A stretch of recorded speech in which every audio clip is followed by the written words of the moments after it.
que hemos visto hasta el momento, para poder ir dando algunas cosas, ¿cierto? Y ir viendo algunos puntos que hemos estado viendo en las últimas Profesor, una clases. consulta. Dígame. ¿Dice? Quería hacer una consulta con respecto a la clase de ayer. ¿Cuándo la podría subir? O sea, ¿o cuándo es más o menos un tiempo estimado para subirla? Que hoy hay una parte que me la perdí. No, no la subí ya. No sé, pues, es que no tengo aula todavía. Por eso quería saber Ah, para ¿no ver si... tienes aula todavía? No, Eh, para saber si me puedo conseguir con algún ah, compañero. sí, tengo entendido que ya la subí, si mal no me equivoco. Déjame revisar y te digo enseguida.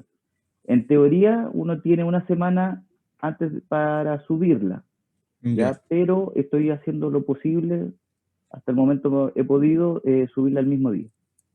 Ah, ya, profe. Vale, voy a revisarlo de todas maneras a ver si es que me la habilitaron ahora. Ya, Gracias. ya. Sí, la clase ya está arriba por si acaso. Se me, nos tienen ya haciendo 5 ramos, entonces de repente me pierdo. Y lo más probable es que también nos pasó eso ayer. Posiblemente a otro curso le dije lo del correo institucional y me traspapelé. Creo que se me contó. Entonces nosotros partíamos viendo lo que es el tema este de empezamos a ver la energía desde el punto de vista de la ley de Newton, ¿cierto? Partimos de Génesis. Entonces, definimos energía, indicamos que habían tres formas de energía que eran las más comunes, que eran el calor, el trabajo y la energía eléctrica, ¿ya? Los dos primeros son indiscutidos, existen sí o sí. Pero el tercero, como ya se les dijo, son una especie de cambio, ¿cierto? Y hay una cierta diferencia. Y hay gente que puede decirle que la energía eléctrica es una energía especial y otros que les va a decir que no, que es parte del trabajo porque implica movimiento de electrones. Desde el punto de vista de esta asignatura, nosotros vamos a pensar la energía eléctrica como trabajo, ¿ya? No importa que hagamos consideraciones, no importa. La energía eléctrica vamos a contabilizarla dentro de la W de trabajo, ¿ya? Veíamos algunas unidades utilizadas y ayer, de manera muy eh, a la rápida, por decirlo así, definimos lo que era, continuamos trabajando con sistemas y muy rápidamente definimos lo que era la primera ley de la termodinámica, ¿ya? Que tiene que ver con este tema del delta U, igual a Q menos W. Entonces, ahora lo que quiero hacer es darle una definición un poco más robusta a lo que es la primera ley de la termodinámica y, y hacer algunos los ejercicios que nos quedaron pendientes de ayer. Y además de definir de manera más ya correcta y fuerte lo que es el trabajo y el cálculo, ¿ya? Más algunas cosillas más que vamos a analizar, ¿cierto? Entonces, vamos a comenzar, ¿cierto? Partiendo y hablando de energía desde todo desde todos los tipos de energía que ustedes conozcan. Entonces, vamos a tener lo que es la energía de...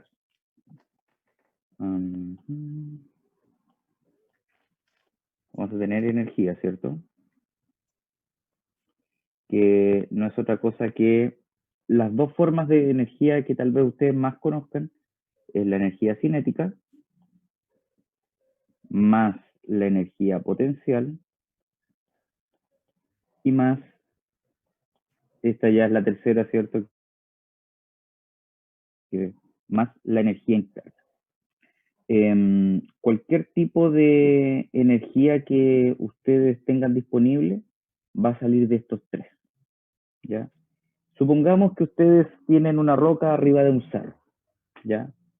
Si no les gusta ese ejemplo, puede ser un libro arriba de un estante, o puede ser, por ejemplo,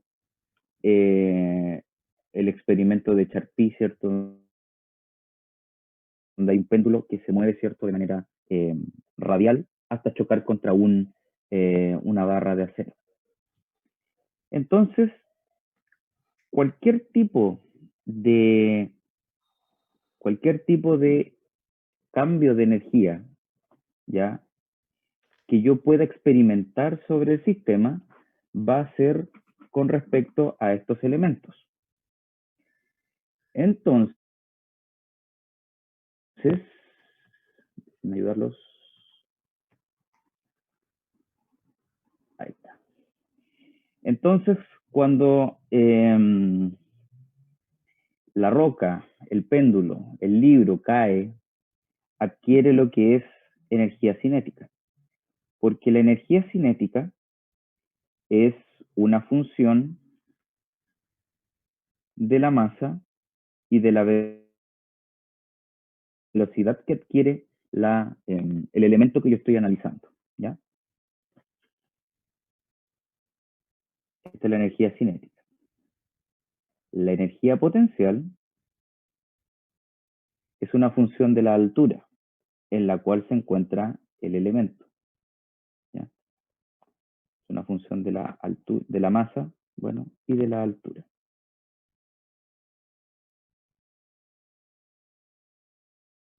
Lo voy a anotar mejor como Z. ¿Ya? Entonces, a medida que yo voy cambiando, la idea, en teoría, es que la energía que yo estoy trabajando,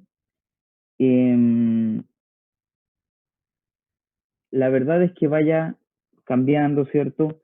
Y vamos a ir teniendo ciertos niveles de cambio. Los niveles de energía, en este caso, o la variación de energía del sistema, o de toda la situación que yo estoy analizando, según la primera ley de la termodinámica, debería ser igual a 0. ¿Ya? Por ende, la sumatoria de estas fuerzas que ustedes ven acá arriba,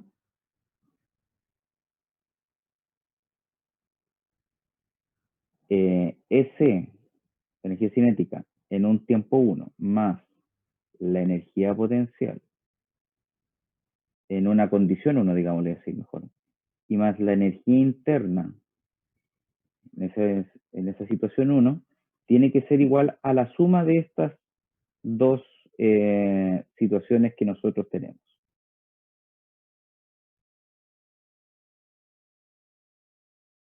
Coma 2 y ya. Entonces yo puedo ir agrupando. Profe, disculpe. Dígame. Dijo que la energía potencial era la función de la masa y ¿qué cosa hay? La altura en la cual se encuentra el elemento. Gracias. Profe, disculpe otra vez. ¿Qué delta energía dices igual a O? A 0.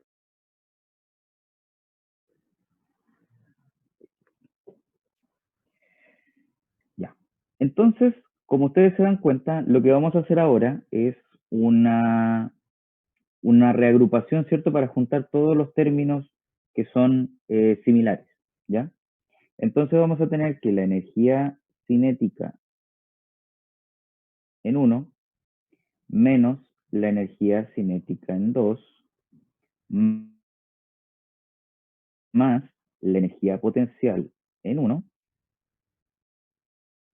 menos la energía potencial en 2 va a tener que ser igual a la energía interna en la situación 2 menos la energía interna en el estado 1. ¿Ya? Voy a cambiar un poco aquí. Ahí sí. Entonces, cambiando esto, lo que tenemos, ¿cierto? Son algunos elementos, ¿cierto? Que son relevantes o que podemos escribirlos o reescribirlos de alguna manera. ¿Cómo los podríamos reescribir? Del U2 menos U1 o la energía interna en un estado inicial y la energía interna en un estado final, ¿cierto? Restados, Delta U. vamos a decir efectivamente que es delta U. Y esto va a ser igual a menos delta de energía cinética menos delta de energía potencial. ¿Ya? Entonces, básicamente, cualquier tipo de variación que yo tenga de estos elementos va a repercutir de alguna manera en la energía interna del sistema. ¿Ya? Que es algo que veíamos ayer de una manera muy somera, ¿cierto? Y que lo estábamos conversando, a lo mejor no nos dábamos cuenta, cuando hablábamos de la definición de sistema, ¿cierto? E íbamos cambiando el sistema. De repente el sistema era muy pequeño, o digámoslo así, tenía interacciones muy vecinales, ¿cierto? Por ejemplo, cuando hablábamos del motor, nos centramos mucho en el motor, pero si se dieron cuenta, también hubo una situación que les costaba un poco más darse cuenta de las cosas que pasaban, por ejemplo, con el vehículo o con el aire. Cuando ya hablábamos del vehículo como tal y el aire, ya la cosa como que igual era media extraña. Bueno, esto pasa lo mismo. Tenemos dos componentes que podríamos llamarlos macroscópicos, que es lo que afecta, ¿cierto?, como un todo al sistema, y tenemos la variación de la energía del mismo sistema. O sea, cómo estos dos de aquí me varían la energía del sistema que yo tengo. Entonces, al tener esta situación, nosotros ahora vamos a decir, mira, la energía interna, ¿cierto?, va a variar de esta forma. Pero ¿cómo voy a percibirlo? El sistema, ¿cómo puede evidenciar estos cambios de energía que yo tengo? Entonces ahí es donde nace, ¿cierto?, los conceptos que ayer introdujimos de manera bien, introduje de manera bien a la rápida, ¿ya? El sistema, si ustedes se dan cuenta, básicamente estos temas de energía cinética y energía potencial tienen que ver con la posición y el movimiento del sistema en el espacio. Esto tiene que ver con posición y movimiento del sistema.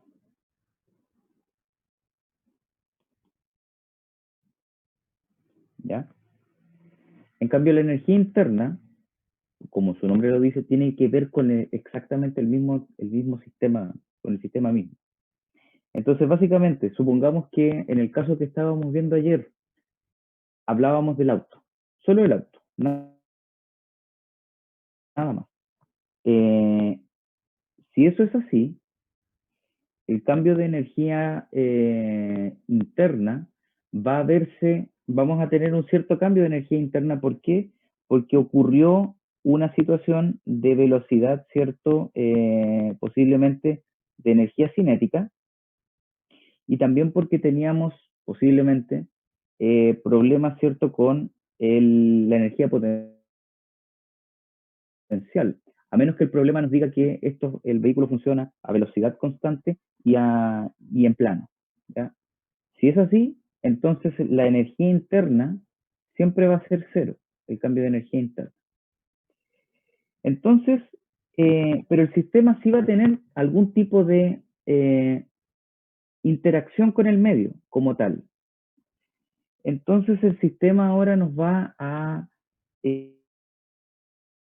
intercambiar otros tipos de energía, ¿cierto?, que nosotros podemos evidenciar de otra manera. Entonces, el cambio de energía interna que va a tener el sistema lo vamos a ver, ¿cierto?, como una interacción del calor y del trabajo, donde el calor, ¿cierto?, es un tipo de energía que se transfiere por producto de un gradiente de temperatura, mientras que el trabajo se produce, ¿cierto? Se da producto de un desplazamiento del sistema, de un cambio de volumen o eventualmente un aumento o disminución de un flujo, también podríamos verlo. ¿Ya? Entonces, básicamente lo que se está diciendo acá es que la energía interna del sistema, nosotros la vamos a poder variar macroscópicamente con respecto a lo que es energía cinética, o sea, qué tan rápido yo mueva el sistema de un punto 1 a un punto 2, de la energía potencial, qué tan arriba o abajo tenga el sistema, ¿cierto? No es lo mismo posiblemente, y ustedes saben, no es lo mismo hervir agua a nivel del mar que hervir agua a 2000 metros sobre el nivel del mar. Entonces, son diferencias que uno tiene y eso se da por temas energéticos, obviamente también por temas de propiedades del agua, pero también ahí hay un tema energético que nosotros vamos a tener que analizar, ¿cierto? Entonces, los cambios de energía interna van a variar de esa forma macroscópicamente, dependiendo de dónde yo lo tenga. Ahora, eso es ya, eso es lo que uno puede hacer, ¿cierto?, en ciertas situaciones. Y esto no nos vamos a meter mucho aquí, porque el cambio de energía interna lo vamos a ver únicamente del punto de vista del sistema. O sea, el calor intercambiado entre sistema y entorno y el trabajo realizado por el sistema sobre el entorno o por el entorno sobre el sistema. ¿Ya? Con esto podemos decir que existen distintos cambios, ¿cierto? Y que yo puedo realizar para poder tener este delta. Por ejemplo,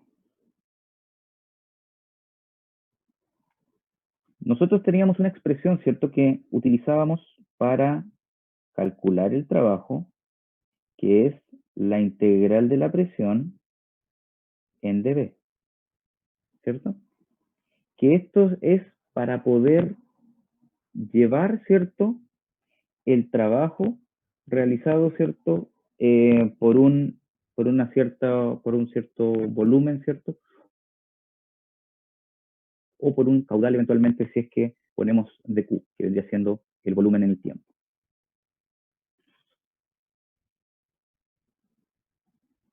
Si la presión sale de esta integral, voy a estar integrando en dB.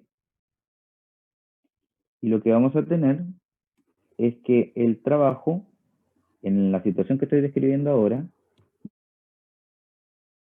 va a ser igual a presión por delta B. Profe, disculpe, está escribiendo en la tablet, ¿cierto?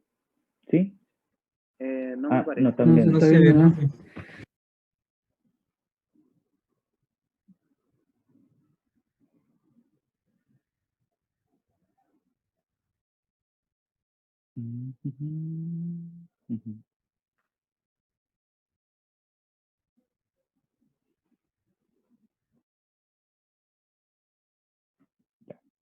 Nosotros tenemos esta situación que se está describiendo, ¿cierto? En donde tenemos que trabajo va a ser igual a la presión por delta B, ¿cierto?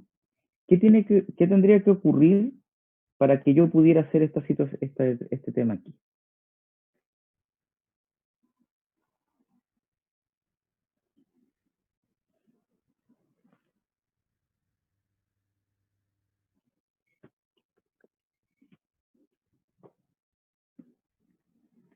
Para que ocurra esta situación que acabo de describir matemáticamente, lo que tiene que ocurrir es que la presión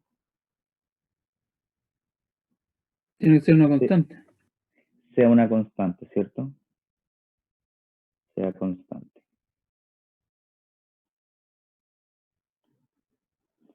Para que esto ocurra, yo tengo que estar hablando de que el sistema es sometido a un tipo de proceso a presión constante, para que yo pueda calcular la presión o el trabajo de esta manera, que es una forma análoga cuando en física ustedes veían que el trabajo lo hacía una fuerza constante, ¿cierto? Que no dependía de la distancia.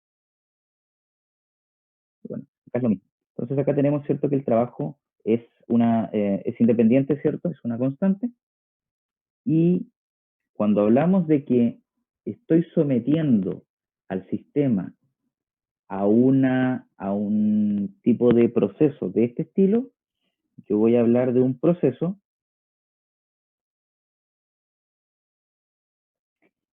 isocórico.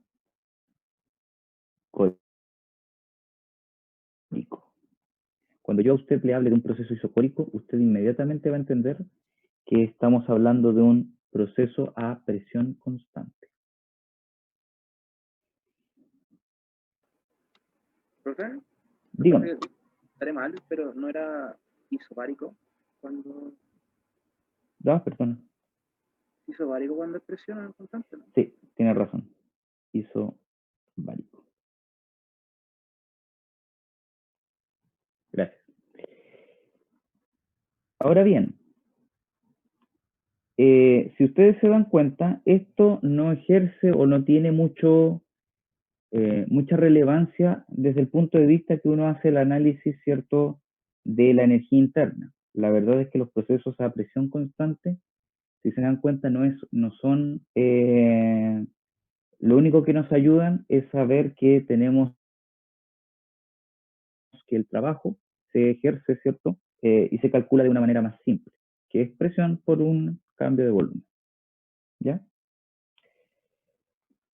Para no quedarme, para que no se me corte la hiel. Cuando nosotros hablemos de que el cambio de volumen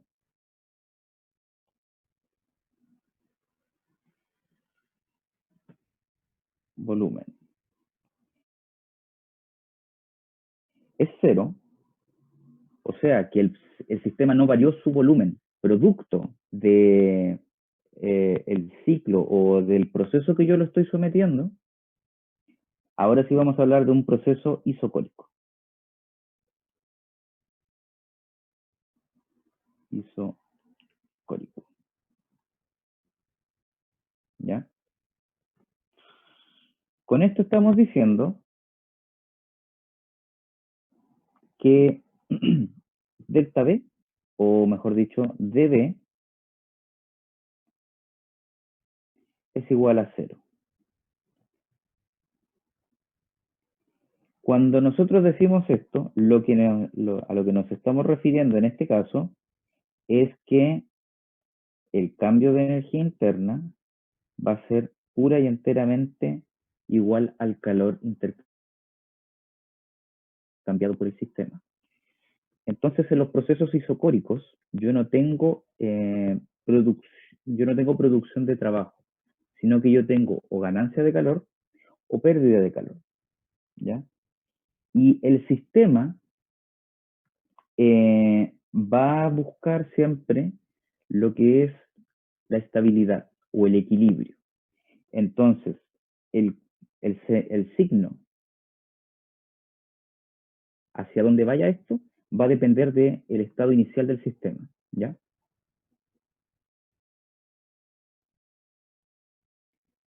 Eso por una parte. Entonces, el sistema, como quiere mantenerse en un estado de equilibrio, tiene dos posibilidades. Si tiene un nivel de energía interna muy alto,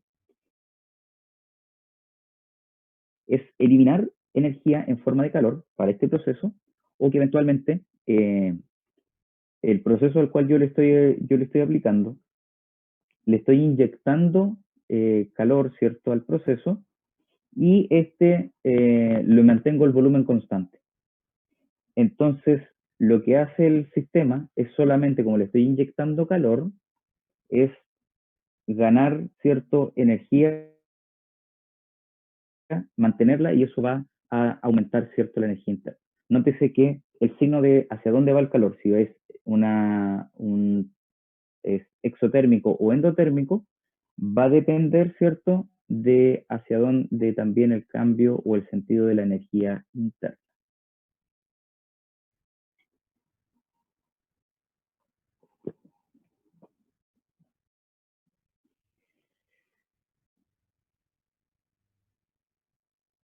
Ahora bien, vamos a decir que vamos a someter al sistema a un proceso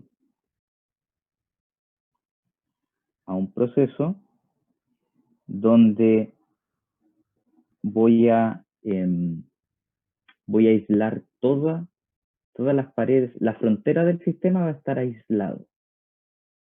Entonces el intercambio de calor va a ser cero. Profe, Por lo tanto, de nuevo la pantalla no se está actualizando. ¿qué pasa con esta cuestión? Para cansar la pantalla, profe.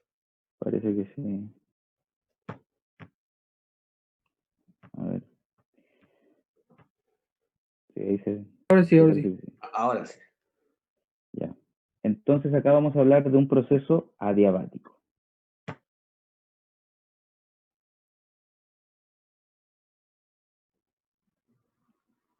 Los procesos adiabáticos implican que el sistema no intercambia calor con el entorno, ¿ya? De ninguna manera. La idea de un sistema adiabático, ¿cierto?, vendría siendo, por ejemplo, un termo, ¿cierto? No intercambiaría, la idea es que no intercambie calor con nada. Ahora, al interior del termo, el agua, como está a una cierta temperatura, ¿cierto? El agua está a temperatura, ojalá hervida. Lo que ocurre, ¿cierto?, es que el fluido está a esa temperatura, ¿cierto? Está con un cierto volumen, y a medida que baja la temperatura, comienza a disminuir, no vamos a decir que disminuye así como a la mitad del termo, pero sí hay una pequeña disminución de volumen, producto de que disminuye la temperatura del sistema, pensando el agua como sistema, y vamos a tener ciertos cambios de fase entre el vapor de agua que exista dentro del líquido o dentro del termo, que va también a volverse líquido, va a licuar. Profe, Dígame. ¿y cómo tendríamos un sistema o cómo tendríamos trabajo ahí si el calor es cero? Es que tú tienes la energía interna inherente del agua. Piensa tú que al hervir el agua, tú le inyectaste cierta energía al agua misma, la colocas en el termo y luego lo cierras. Entonces quedó con esa energía interna que nunca la pudo liberar bien. Ya. Y con eso tú Ah, claro. la aplicas. En los procesos adiabáticos, lo que tenemos es que el cambio de energía interna va a ser igual a menos el trabajo, ¿cierto? En donde el trabajo, ¿cierto? Si el sistema termina realizando trabajo, o sea, se expande, vemos que la energía interna del sistema va a disminuir. Por otra parte, si la energía, si el entorno hace trabajo sobre el sistema, o sea, el sistema se comprime, lo que vamos a tener es que el sistema va a tender a aumentar su energía interna, solamente por teniendo en consideración el tema de los signos. ¿Ya? Ahora bien, si se dieron cuenta, cada vez que yo hablaba de la energía interna, hacía una pequeña alusión a lo que es la temperatura. La temperatura o el cambio de temperatura es la forma más eficiente que tiene un sistema para absorber o para evidenciar los cambios energéticos que está teniendo. Es cosa que ustedes vean, por ejemplo, que cuando ustedes lanzan un objeto contra una pared en repetidas ocasiones, supongamos una pelota, esta alcanza temperatura en la parte de afuera, especialmente donde se produce el choque contra la pared. Y la pared también alcanza un leve aumento de temperatura, mientras no sea de vidrio. Y eso ocurre porque en ese momento la forma más simple que tiene un sistema de evidenciar energía es aumentando la temperatura. Cuando ustedes, veámoslo de otra manera, una bomba, ¿cierto?, está trabajando y ustedes se acercan a la misma, la bomba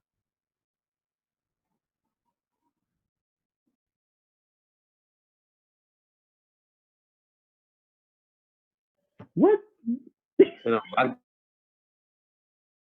profe, Aló, me cayó. ¿Sí?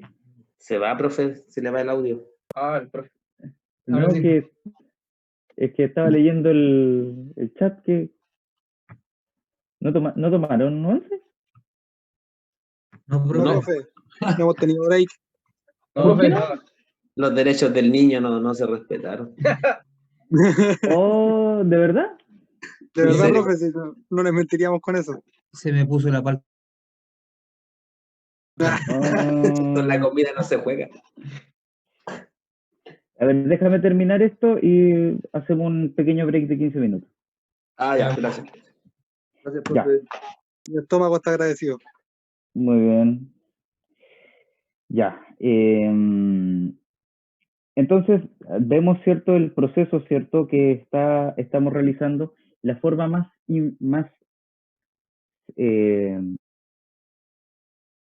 lineal, por decirlo así, de evidenciar la energía, los cambios energéticos, es mediante temperatura. Entonces, la energía interna, de alguna manera, es función de la temperatura. Por ende, cuando en un sistema no cambia, no varía la temperatura, cuando delta T es igual a 0, entonces el cambio de energía interna es 0. ¿Cuáles son las consecuencias de esto? Que Q, el calor intercambiado, netamente y puramente va a ser igual al trabajo realizado. A estos procesos se les denomina procesos isotérmicos.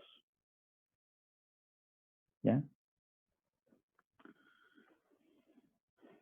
Otra cosa que podemos decir simplemente viendo estas cosas que acabamos de mencionar es que todo tipo de cambio energético de un sistema se dan producto de una modificación o de un cierto manejo de la presión, del volumen y de la temperatura. Presión, volumen y temperatura. A estas tres, más otras más que vamos a ir viendo a medida que vamos avanzando en el curso, se les denomina variables de estado.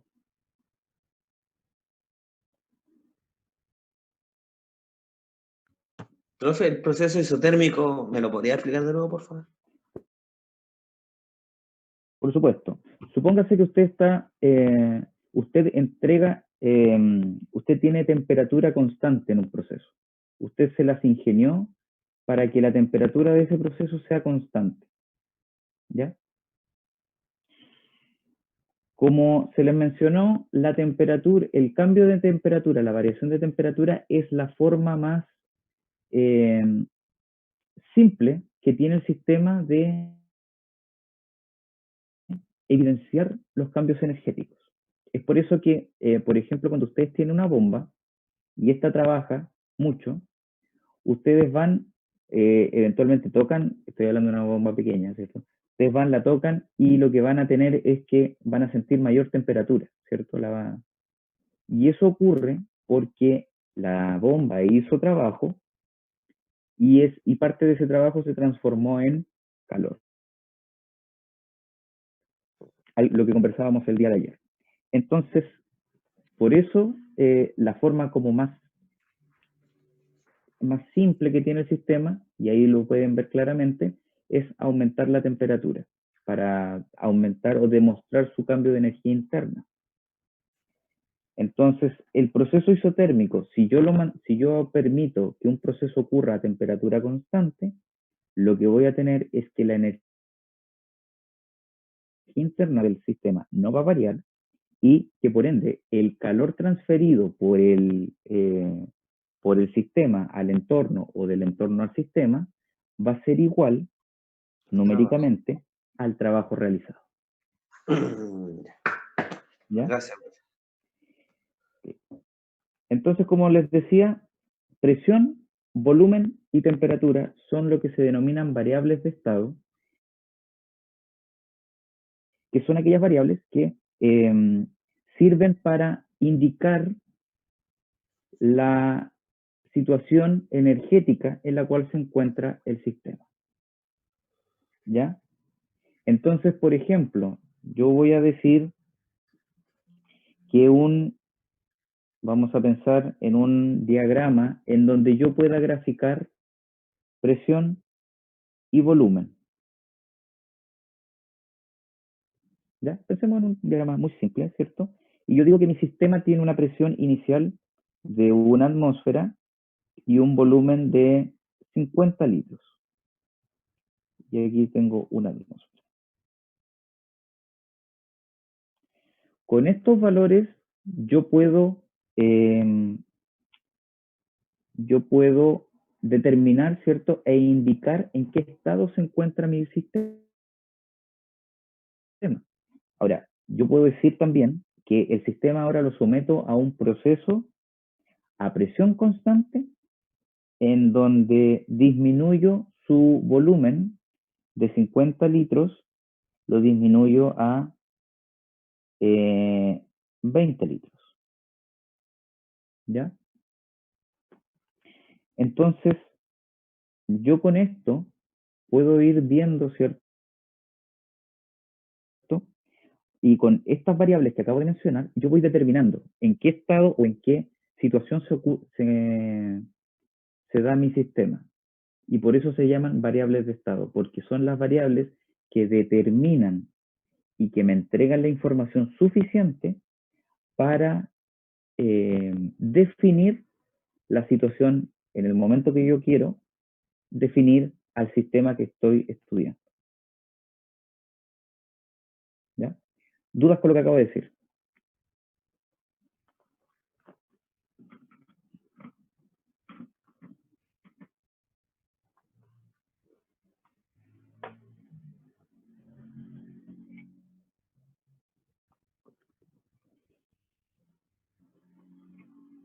Profe, pero en ese último esquema la temperatura no varía. En este esquema que acabo de escribir varía, pero hay formas de ver cómo varía, ¿ya? Y efectivamente la presión, el volumen y la temperatura son variables que están relacionadas, ¿ya? Posterior al primer certamen, vamos a ver cómo varían y cómo están relacionadas. Esa fórmula de N por B o N por P igual a... No me acuerdo bien cómo era, pero... Que son funciones de estado esas. Ya. Estimados, vayan a tomar oncecita o por lo menos vayan a prepararse mientras ven la clase con un pancito. Listo, profe, gracias. ¿Hasta qué hora, profesor? 10 minutitos. Ya.